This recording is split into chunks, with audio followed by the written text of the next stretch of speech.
मैं बनना चाहूँ जैसा पर शायद सपनों में, मैं उड़ना चाहूँ जैसा पर शायद सपनों में।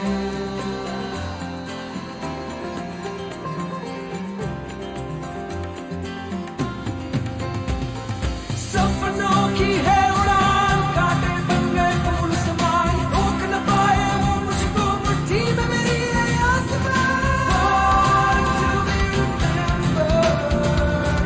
Born to be remembered.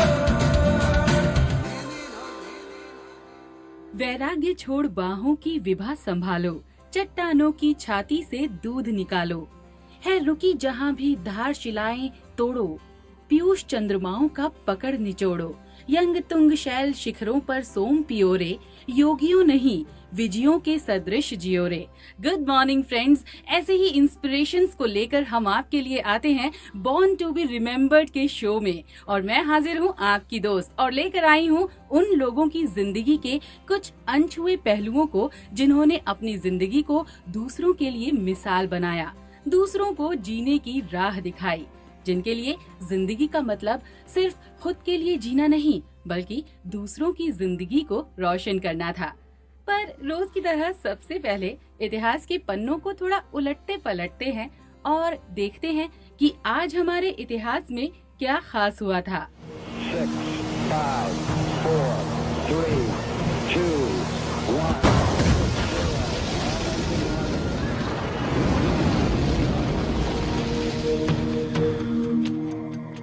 Friends, आज का दिन हमारे स्पेस रिसर्च के इतिहास में काफी खास था, या यूँ कहें कि सबसे खास था। आज ही के दिन यानी 19 अप्रैल 1975 को हिंदुस्तान ने स्पेस में कदम रखा था, अपनी पहली सैटेलाइट आर्यभट्ट लॉन्च करके। आर्यभट्ट को सोवियत यूनियन के कैप्स्टन यार स्पेस सेंटर से कॉस्मोस 3M लॉन्च व्हीकल के जरिए लॉन्च किया गया। आर्यभट्ट हिंदुस्तान की पहली सैटेलाइट थी। इंडियन स्पेस रिसर्च ऑर्गेनाइजेशन यानी इसरो ने इसे डेवलप किया था। ये सैटेलाइट लगभग 93.5 मिनट तक ऑर्बिट में रहा और इस सैटेलाइट का काम एक्सरे एस्ट्रोनॉमी, एरोनॉमिक्स और सोलर फिजिक्स की रिसर्च में मदद करना था। इस सैटेलाइट के जरिए भारत उन गिने चुने देशों की फहरिस्त में शामिल हो गया जिन्होंने स्पेस में कदम रखा। आर्यभट्ट सैटेलाइट की सफलता के बाद 1976 से 1997 के बीच में छपे सभी 2 रुपए के नोटों पर इस सैटेलाइट की तस्वीर प्रिंट होती थी। जरा सोचिए, एक तरफ रुपए पर महात्मा गांधी और दूसरी तरफ विकास की दुनिया में तेजी से आगे बढ़ते भारत की पहचान आर्यभट्ट। ये अपने आप में बहुत ही गौरव की बात थी। भारत की इतनी बड़ी तरक्की, यानी इस सैटेलाइट को जब नाम देने की बारी आई तो भारत के पहले एस्ट्रोनॉमर और दुनिया का वो पहला मैथमेटिशियन जिसने दुनिया का शून्य यानी जीरो से परिचय करवाया, आर्यभट्ट से बेहतर कोई और शख्स हो ही नहीं सकता था। तुम लोग जमीन से पेट भर अनाज नहीं निकाल सके और लोग चांद तक पहुंच गए। है कोई मुकाबला? सर झुकाने पर फक्र करते हो। है कोई ऐसी बात तुम्हारे देश की जिस पर के सर ऊंचा कर सको? नहीं माय डियर बॉय, तुम्हारे देश ने कुछ नहीं दिया। India's contribution is 0, 0 and 0। जब 0 दिया मेरे भारत ने मेरे भारत ने, दुनिया को तब गिनती आई। तारों की भाषा भारत ने दुनिया को पहले सिखलाई। देता न दशमलव भारत तो यूं चांद पे जाना मुश्किल था। धरती और चांद की दूरी का अंदाजा लगाना मुश्किल था। सभ्यता जहां पहले आई, सभ्यता जहां पहले आई, पहले जन्मी है जहां पे कला। अपना भारत वो भारत है जिसके पीछे संसार चला और आगे बढ़ा। यूं आगे बढ़ा, बढ़ता ही गया।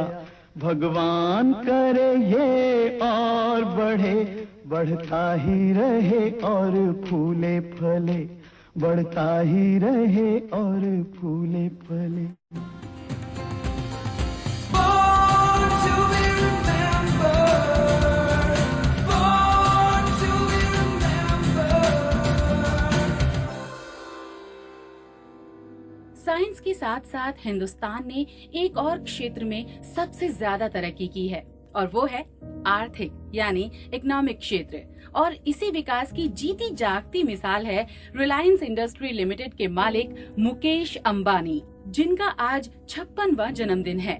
19 अप्रैल 1857 को धीरूभाई अंबानी और कोकिलाबेन के घर हुआ मुकेश अंबानी जी का जन्म।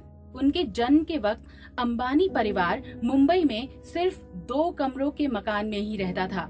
कहते हैं ना, समय अपने हिसाब से करवट बदलता है और समय ने करवट बदली। मुंबई में अपना स्कूल खत्म करने के बाद मुकेश ने मुंबई यूनिवर्सिटी से केमिकल इंजीनियरिंग की डिग्री की और उसके बाद वो यूएस की प्रेस्टिजियस स्टैनफोर्ड यूनिवर्सिटी में अपनी एमबीए की डिग्री के लिए चले गए। लेकिन शायद वहाँ उनका पढ़ाई में मन नहीं लगा और वो अपनी पढ़ाई अधूरी छोड़कर हिंदुस्तान वापस आ गए। ये 1980 का वो दौर था जब भारत सरकार ने पहली बार पॉलिएस्टर मैन्युफैक्चरिंग के लिए देश में दरवाजे खोले थे। और फिर 1987 में मुकेश ने अपने पिता धीरूभाई के साथ मिलकर रिलायंस इंडस्ट्री की नींव रखी। पॉलिएस्टर मैन्युफैक्चरिंग की दुनिया में छाने के बाद मुकेश ने पेट्रोकेमिकल बिजनेस में रिलायंस इंडस्ट्री को उतारा। आज की तारीख में रिलायंस के पास दुनिया की सबसे बड़ी ग्रास रूट पेट्रोलियम रिफाइनरी है, जो कि गुजरात के जामनगर में है। इस रिफाइनरी की कैपेसिटी हर रोज 660,000 बैरल्स करने की है। Where do you think we are 5 years after the financial crisis began? My view is that this year we will see the beginning of a recovery, particularly in the US. There has been a fundamental transformation in the energy scene in the US. For many decades, we have heard that the US will be independent of foreign imports of energy. Realistically, I can now tell you that it is my judgment that this will happen in the next 5 or 7 years. Well, I am very bullish on India because it's really the aspirations of a billion people, and ours is a country where all the billion count. There are some countries in the world where 1 person counts. There are some countries where the Politburo 12 people count. Right? The beauty of India is that all our billion people count and they have aspirations. Textile और petroleum के बाद रिलायंस ने दुनिया में अपने झंडे गाड़ने की सोची और रिलायंस कम्युनिकेशन की शुरुआत की। कर लो दुनिया मुट्ठी में, याद है ना आपको?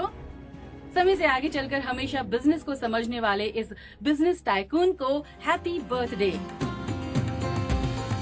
Born to be remembered, born to be remembered.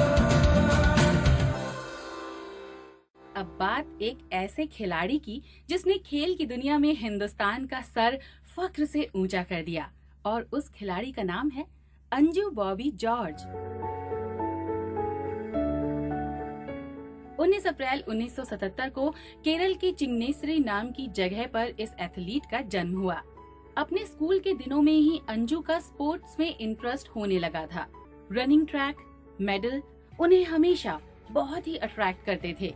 शायद इसलिए उन्होंने बहुत ही छोटी सी उम्र में ही स्पोर्ट्स में पार्टिसिपेट करना शुरू कर दिया।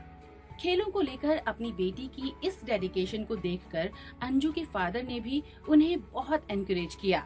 ये बात ईयर 1991-1992 की है, जब 14 साल की अंजू ने 10 मीटर्स हर्डल रेस जीती। सेम इवेंट में लॉन्ग जंप और हाई जंप में पहली रनर अप रही। और उसके बाद अंजू के जीतने का और मेडल्स का सिलसिला तो ऐसा शुरू हुआ कि वो आज भी जारी है। अगर उनके मेडल्स की बात करें तो ये लिस्ट काफी लंबी है। 1996 के दिल्ली जूनियर एशियन चैंपियनशिप में गोल्ड मेडल के बाद 1999 में नेपाल में हुए साउथ एशिया फेडरेशन गेम्स में न सिर्फ गोल्ड बल्कि ट्रिपल जंप में रिकॉर्ड भी बनाया और 2002 में मैनचेस्टर में हुए कॉमनवेल्थ खेलों में ब्रॉन्ज मेडल। बुसान एशियाई गेम्स में एक बार फिर अंजू ने गोल्ड मेडल जीता, लेकिन 2003 में पेरिस में हुए वर्ल्ड चैंपियनशिप में अंजू ने 6.70 मीटर की जंप के साथ ही इतिहास रचते हुए ब्रॉन्ज मेडल जीता। ये किसी भी हिंदुस्तानी एथलीट के लिए बहुत बड़ी उपलब्धि थी, लेकिन अंजू की उपलब्धियों और उनके मेडल की लिस्ट अभी और लंबी होनी बाकी थी। उन्होंने 2003 के ही एफ्रो एशियाई गेम्स में गोल्ड मेडल जीता। 2005 में कोरिया में हुए एशियन एथलेटिक्स चैंपियनशिप में अंजू बॉबी जॉर्ज ने अपने नाम एक और गोल्ड मेडल कर लिया। 2005 में ही वर्ल्ड एथलेटिक्स के फाइनल में 6.75 मीटर की जंप के साथ ही अंजू को सिल्वर मेडल से नवाजा गया। खेलों की दुनिया में अंजू को न सिर्फ मेडल्स और शोहरत मिली, बल्कि अंजू को उनका लाइफ पार्टनर भी यहीं से मिला, है ना इंटरेस्टिंग। रॉबर्ट बॉबी जॉर्ज, जो कि ट्रिपल जंप में फॉर्मर नेशनल चैंपियन रह चुके हैं और फिलहाल अंजू के कोच भी हैं। और कहीं अंजू की बेहतरीन रिकॉर्ड्स का राज यही तो नहीं है जिसने अंजू को न सिर्फ मेडल जिताए बल्कि 2003 का अर्जुन अवार्ड, 2004 का राजीव गांधी खेल रत्न पुरस्कार और उसी साल यानी 2004 का पद्मश्री भी उन्हें ही मिला। वैसे फ्रेंड्स, इंसान चाहे दुनिया के किसी भी प्रोफेशन में हो, लेकिन एक चीज जो सबके लिए बहुत जरूरी है वो है हंसना, और मैं तो भरपूर हंसती हूँ। इसमें अपना बॉलीवुड भी सबसे आगे है बीड़ू। तो अभी आपको सुनाई देगी बॉलीवुड की कहानी मेरी जुबानी। भाई अमेरिका में अपनों को एड्रेस पूछेगा तो अपन क्या बोलेंगे? धोबी घाट। तो भाई इंग्लिश में क्या बोलेंगे? वॉशिंगटन। वॉशिंगटन। भाई अगर बोलने का इधर है तो कैसे बोलने का? कम यार। बोलने का उधर जा। पहले उधर जाने का और इधर पहुंच के बोलने का कम यार। भाई ये कैसा बोलेगा? चले हट, हवा आने।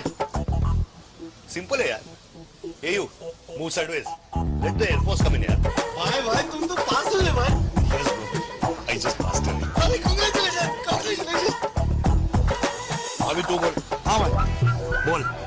ये मामो भेजा मत फिरा। Mother's brother, don't rotate my brain। अभी ये बोल। हाँ भाई। इधर आ खजूर, देता हूँ खर्चा पानी। Come with me for a date, I will pay you।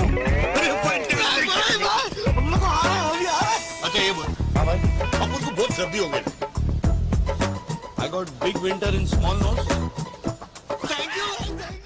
जब तक सूरज चांद रहेगा, मुन्ना सचकिन का नाम रहेगा।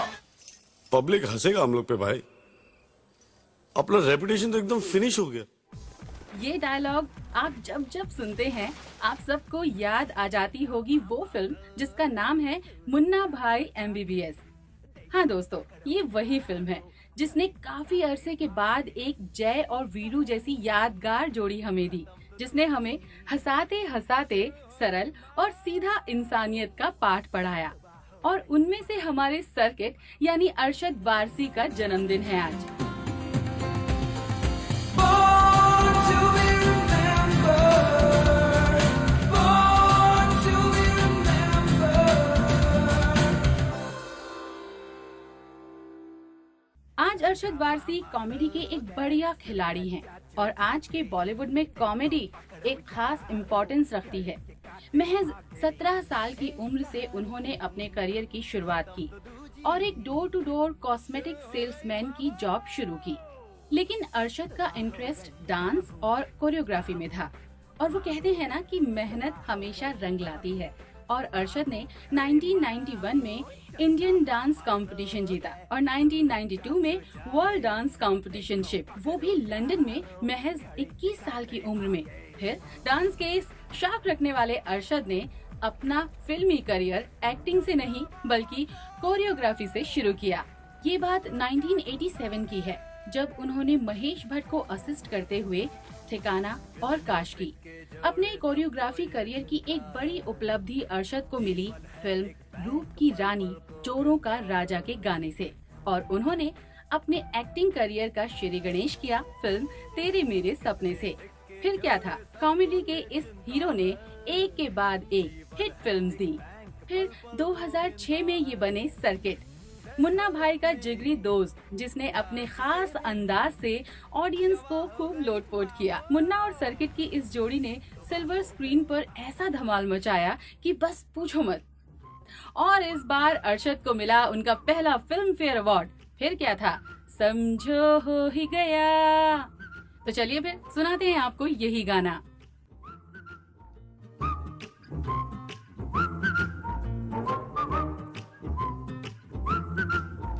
ए भाई, भाई बहुत खुश लग रहा है भाई। बात क्या है?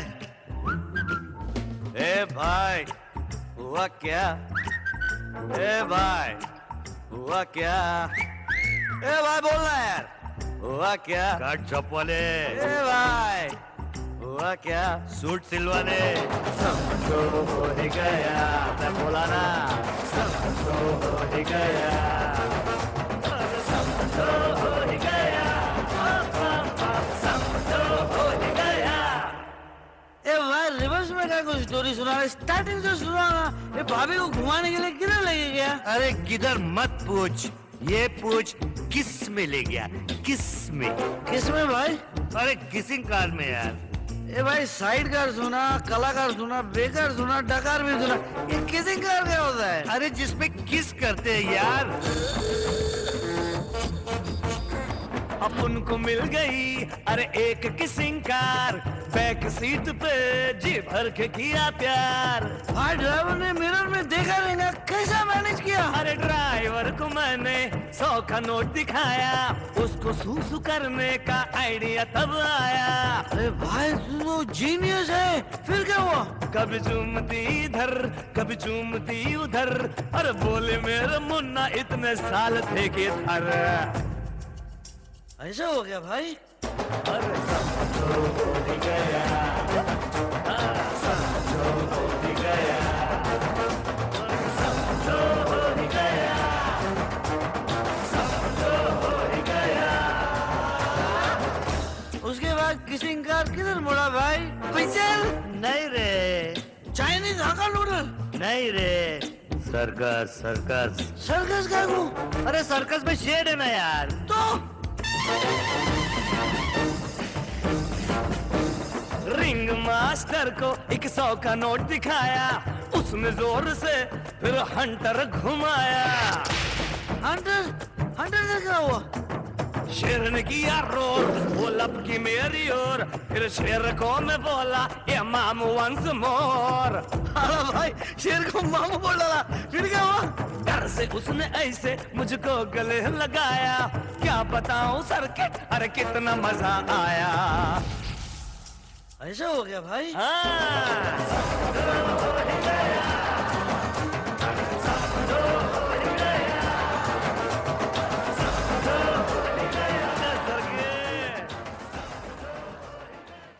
तो दोस्तों अभी मैंने आपको कई पर्सनैलिटीज के बारे में बताया, और अगर मैं घड़ी की तरफ देखूं तो आपसे विदा लेती हूं। कल फिर मिलेंगे, बाय बाय। मैं बनना चाहूं जैसा पर शायद सपनों में, मैं उड़ना चाहूं जैसा पर शायद सपनों में।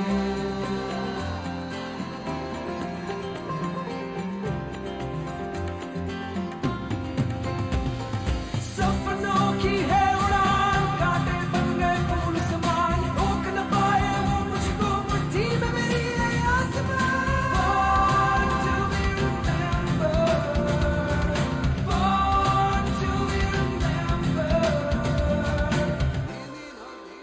इस कार्यक्रम के कार्यकारी निर्माता जैनेंद्र सिंह,